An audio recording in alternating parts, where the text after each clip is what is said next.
Jadi adanya kampus, kami sering buat kegiatan positif, Oke. kegiatan-kegiatan sosial. Dari kegiatan sosial, kami menemukan salah satu pemimpin, seorang gubernur yang membuka pintu setiap hari di rumahnya. Masya Allah. Itu mudah ditemui, Ustaz. Bahkan untuk menemui wali kota saja sulit. Ini gubernur setiap malam menerima tamu. Setiap malam? Setiap malam. Hari apapun? Hari apapun.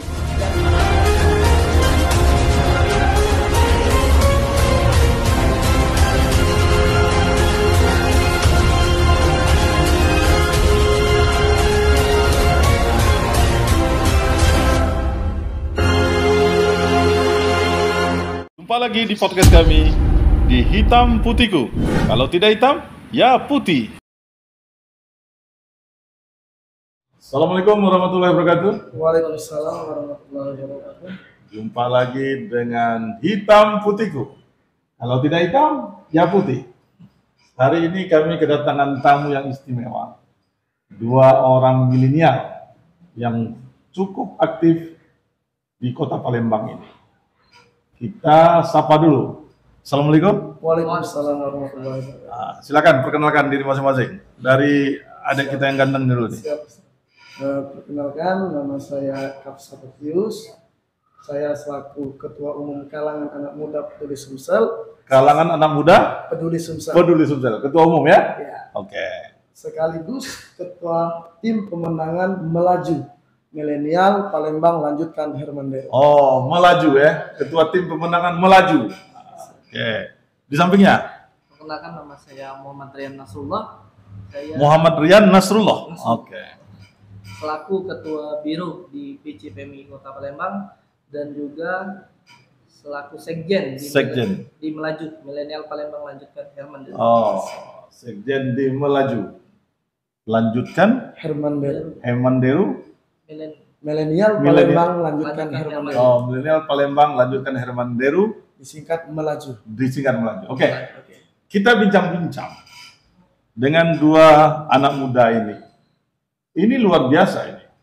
Dua orang muda ikut di dalam menentukan calon pemimpin di Sumatera Selatan. Tentu ini mereka punya alasan sendiri. Saya ke ketua umumnya dulu deh, Bung Kamsa. Siap. Ya. Bung Kamsa, kamu usia berapa sekarang? Alhamdulillah 23 tahun, Ustaz. 23 tahun. 23 tahun ini biasanya orang masih asik-asik dengan dirinya sendiri. Kenapa kamu mengambil tanggung jawab di bidang politik di dalam menentukan pemimpin di Sumatera Selatan ini? Gini, Ustaz.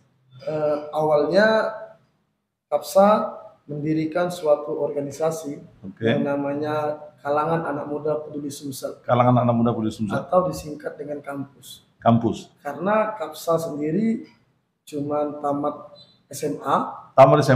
Jadi tidak kuliah, tetapi waktu itu mengumpulkan para anak muda yang putus sekolah. Oh, anak muda yang putus sekolah? Anak muda yang putus sekolah, khususnya di Seberang Ulu 1, di 340. Kapsa kumpulin anak-anak putus sekolah, Kapsa rangkul, terus kami buat organisasi namanya Kalangan Anak Muda Putus Sekolah. Itu Kalangan Anak Muda Putus Sekolah awalnya. Jadi kebetulan giatnya di Ramadan. Jadi di Ramadan Jumat pertama bagi takjil, Jumat kedua bagi takjil, terus di Jumat ketiga kami buat event buka bersama di panti asuhan. Oh, buka bersama di panti asuhan. Ketika buka bersama di panti asuhan, banyak teman-teman yang ikut. Teman-teman yang ikut ini dari anak-anak mahasiswa. Oke. Ada yang dari PGRI, UIN, terus namanya tidak etis kalau ketika Kalangan Anak Muda Putus Sekolah. Terus kami rapat digantilah namanya Kalangan Anak Muda Peduli Sumsel. Oke, jadi dari putus sekolah akhirnya peduli Sumsel. Iya. Meskipun putus sekolah tapi peduli Sumsel. Kenapa peduli Sumsel? Karena waktu itu lengkap ada 15 kabupaten anak-anak muda yang merantau ke Palembang untuk kuliah dari 15 kabupaten. Jadi tiap kabupaten kami memiliki para anggota. Oke. Jadi salah satu inspirasinya kenapa Bung Kamsa itu mendirikan kampus itu karena awalnya itu banyak anak-anak muda putus sekolah. Putus sekolah. Dan itu menjadi pikiran agar tidak terjadi lagi di generasi berikutnya. Atau seperti itu? Jadi awalnya anak putus sekolah ini sering dikecam tidak ada masa depan. Tidak ada masa depan. Jadi Kapsa mengubah paradigma pemikiran mereka bahwa kalian itu bukan tidak ada masa depan, tapi belum ketemu masa depan. Belum ada kesempatan. Belum ada kesempatan. Jadi di sini kita rangkul, kita beri mereka aktivitas, kesempatan, kegiatan yang positif. Kalau tidak itu contoh di 340 itu sangat rawan tawuran sebelum adanya kampus. Jadi Kapsa kumpulin mereka itu awalnya selalu didoktrin oleh orang lain nakal. Ketika sudah putus sekolah itu tidak ada masa depan, Ustaz. Tapi ketika gabung sama Kapsa, kami mulai kegiatan positifnya seperti apa, Ustaz? Kami bagi nasi. Artinya kepada kegiatan-kegiatan positif lah ya. Iya. Sekarang ada berapa anggota kita? Sekarang kalau di kalangan anak muda Peduli Sumsel ada 427 anggota dari 17 kabupaten. Dari 17 kabupaten kota yang ada di Sumatera Selatan. Sekarang saya beralih ke sekjennya nih. Siapa tadi? Nasrullah ya? Muhammad Rian Nasrullah. Muhammad Rian Nasrullah. Kamu kan masih muda juga nih, masih kuliah. Baru lulus. Dan seusia-usia ini kan masih lagi asik-asiknya dengan diri sendiri. Kenapa kamu mengambil tanggung jawab ikut di dalam cawe-cawe memilih pemimpin di Sumatera Selatan ini? Karena kalau kita lihat ya, banyak kaum milenial ini lebih acuh tak acuh terhadap politik. Malah beranggapan bahwa politik itu apa sih? Mereka itu malah lebih tidak peduli terhadap politik.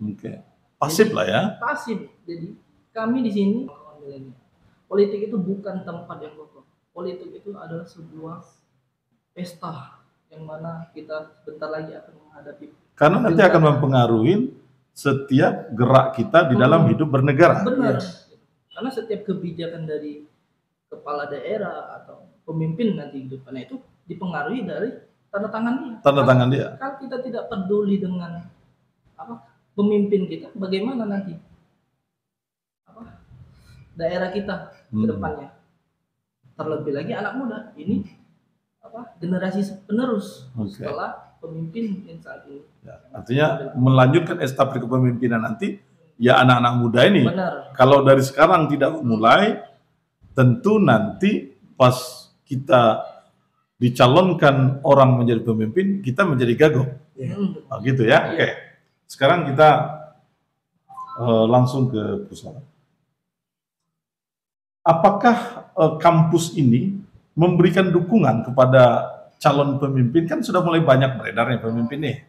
Ada calonnya Herman Deru, ada calon namanya Heri Malindo, ada Mawardi Yahya ya, dan banyak lagi calon-calon lain. Nah, kampus sendiri, kampus ya? Ya, kampus Ustaz. Kampus sendiri itu memberi dukungan kepada siapa? Gini Ustaz, jadi adanya kampus, kami sering buat kegiatan positif, kegiatan-kegiatan sosial. Dari kegiatan sosial, kami menemukan salah satu pemimpin, seorang gubernur yang membuka pintu setiap hari di rumahnya. Masya Allah. Itu mudah ditemui Ustaz. Bahkan untuk menemui wali kota saja sulit. Ini gubernur setiap malam menerima tamu. Setiap malam? Setiap malam. Hari apapun? Hari apapun. Jadi kami dari kalangan anak muda Peduli Sumsel, kami sowan mengunjungi atau bersilaturahmi sama Bapak Haji Herman Deru. Waktu itu dia selaku menjadi gubernur Sumatera Selatan. Ketemu, beraudensi, akan mengadakan kegiatan-kegiatan dan selalu disupport. Selalu diberi ruang untuk anak muda. Diberi ruang untuk anak muda. Selalu disupport. Udah berapa kali kegiatan, bukan hanya sekali Ustaz. 5-6 kali. Setiap kegiatan selalu disupport oleh Gubernur Sumatera Selatan. Dan supportnya itu Ustaz, langsung ketemu, bukan melalui si A, si B, si C yang selama ini. Open selalu menerima tamu, dan bukan kami saja melihat, bukan kampus saja yang dibantu. semua organisasi, semua orang yang menemui setiap malamnya. Selepas dari situ, kebetulan kami di Ramadan kemarin Ustaz membuat acara doa bersama 1445 anak yatim. Doa bersama? Buka puasa bersama 1445 anak yatim. Masya Allah. Dan Bapak Haji Herman Deru ketika tidak lagi menjadi gubernur, beliau masih mensupport Ustaz dengan memberi santunan 1445 kepada anak yatim itu. Jadi setelah acara, kami rombongan panitia dari kampus dan anak-anak muda cuman mengucapkan terima kasih. Ini awal terbentuknya melaju. Jadi melaju ini dari tongkrongan ke tongkrongan. Karena kami anak muda, jadi setiap malam nongkrong di kafe ini, dan menanyakan teman-teman, yuk kita ucapkan terima kasih sama Pak Herman Deru. Ternyata semua teman-teman ini dukungnya Pak Hadi semua. Jadi sayang nih kalau kita cuma dukung aja. Yuk kita buat tim. Jadi kami buat tim namanya Melaju. Jadi Melaju ini gabungan dari beberapa organisasi. Ada berapa organisasi itu? Kalau organisasi mungkin ada 9-an. 9 organisasi. Tapi yang banyaknya mahasiswa dari semua elemen. Ada dari PGRI, Universitas Sriwijaya, UIN, Sejakirti. Nah di sini gabung dan anak-anak putus sekolah itu antusiasnya luar biasa kepada Pak Herman Deru. Oke. Ke Muhammad Nasrullah. Selain melihat kebaikan secara person support, pernah tidak teman-teman mahasiswa yang tergabung di dalam Melaju ini melihat kebijakan yang dijalankan oleh Herman Deru itu selama menjadi gubernur berpihak atau tidak kepada rakyat? Nah, mahasiswa sendiri melihatnya seperti apa? Kalau menjadi sorotan dari kawan-kawan di Melaju itu kebijakan Pak Gubernur Herman Deru itu bantuan khusus dari Pak beliau menjabat. Karena bantuan khusus itu digelontorkan secara gila-gilaan Pak Ustadz. Karena hanya beliau yang memberikan bantuan khusus itu di luar kapasitas. Maksudnya untuk apa? Untuk pembangunan jalan antar kabupaten.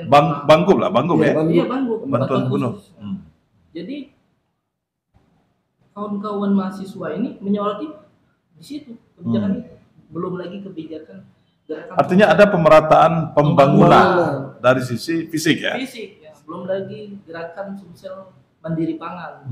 Itu juga mendorong kalangan anak muda untuk sadar bahwa kita harus sedari dini menyiapkan seperti apa di Oku Timur itu. Di Oku Timur itu gerakan Sumsel Mandiri Pangan itu masif. Kalangan muda karena Sumsel ini lumbung pangan. Jangan sampai Sumsel lumbung pangan ya kan berharga beras di lumbung pangan itu naik. Jadi gerakan Pak Herman Deru ini menjadi sorotan mahasiswa bahwa beliau ini wajib melanjutkan untuk periode keduanya. Periode keduanya. Iya. Dari Kamsa sendiri? Kalau Kamsa belum ada menemukan sosok seperti Herman Deru. Sosok yang sangat dekat dengan rakyat. Seorang gubernur ketika ketemu rakyat kenal, rakyat senang, bahkan sentuhan, berpelukan. Karena apa? Dan wajahnya happy terus, senyum terus. Wajahnya happy terus, itu luar biasa. Dan setiap malam itu menerima tamu dan tidak hanya di Pak Herman Deru. Dan tidak capek. Bahkan menurun ke keluarganya, anaknya ikut semua. Bukan berarti anak seorang gubernur, bukan, tapi memang anaknya dididik harus dekat sama rakyat. Kebetulan Mbak Ratu Teni Nadipa itu salah satu pembina kami di kampus, di kalangan anak muda sosial. Jadi kegiatan-kegiatan positif dari menjadi duta literasi itu membagikan buku, memberikan ruang baca. Kemarin kami buat acara dengan judul Celimpungan. Cerita literasi Kampung Anyaman. Di situ di kampung kegiatannya anak-anak putus sekolah bisa membaca, diadakan perlombaan, berobat gratis. Jadi belum ada sosok seperti Herman Deru. Itu pilihannya, Ustaz. Dan belum ada yang menandinginya, Ustaz. Gitu. Untuk saat ini. Oke. Itu kami anak muda optimis. Ini bakal lanjut. Apa rencana ke depan untuk memenangkan Herman Deru dari apa tadi? Bukan apa tadi? Melaju tadi. Ini kan ada 9 organisasi tadi ya. 9 organisasi ini. Apa rencana ke depannya? Karena ini kan sudah dekat nih. Bulan 10 kita pemilihan ya. Iya, Ustaz. Nah, apa rencana ke depan? Kalau rencana, Ustaz, kami di Melaju sudah lengkap. Kami sudah di 18 kecamatan sudah mempunyai 5 koordinator. 18 kecamatan di Kota Palembang. Kami sudah memiliki 5 koordinator, 90 orang, dan di 107 kelurahan kami sudah mempunyai 2 koordinator berjumlah 200 orang. Dan kami akan menyusun ke tingkat korte. Ini anak-anak di tingkat koordinator kecamatan, koordinator kelurahan, dan koordinator RT. Inilah yang bakal mengajak teman-teman yang lain-lainnya untuk mendukung Pak Herman Deru. Dan kami akan menjalankan program yang berkaitan dengan positifnya seperti ini. Kalau Pak Anies, bahkan desak Anies. Dan ini kami akan mengadakan di Sumatera Selatan desak Deru. Jadi desak Deru. Jadi Bapak Herman Deru seringkali dipitnah. Bukan tanya Deru. Bukan. Desak Deru. Desak Deru. Jadi seringkali dipitnah. Dan di sini kami akan membuka ruang di universitas, di kampus-kampus, di KP-KP, mengumpulkan anak muda. Silakan untuk bertanya kepada Pak Herman Deru. Apa yang mau tanya? Ini kesempatan anak muda, kami kasih ruang. Artinya itu juga memberikan edukasi kepada masyarakat. Sebenarnya cara-cara yang seperti ini yang seharusnya dikembangkan, terutama oleh anak muda, sehingga anak muda semakin melek dengan politik ya. Ini program yang luar biasa. Mudah-mudahan ini nanti akan menjadi kebiasaan di tengah masyarakat berpolitik, memilih pemimpin bukan hanya sekedar berapa aku dapat cuan, apa yang diberikan kepada aku, tetapi apa yang akan dia kerjakan ketika dia menjadi seorang pemimpin nanti. Gitu ya? Oke. Ini tidak terasa ini sudah hampir 10 menitan kita berbicara dengan kampus ya, kampus dengan melaju. Luar biasa ini. Menjadi inspirasi kepada anak-anak muda yang ada bahwa kalian sangat dibutuhkan untuk merubah agar negeri ini menjadi negeri yang adil, makmur, sehingga masyarakatnya benar-benar merasakan manfaat dari kepemimpinan itu.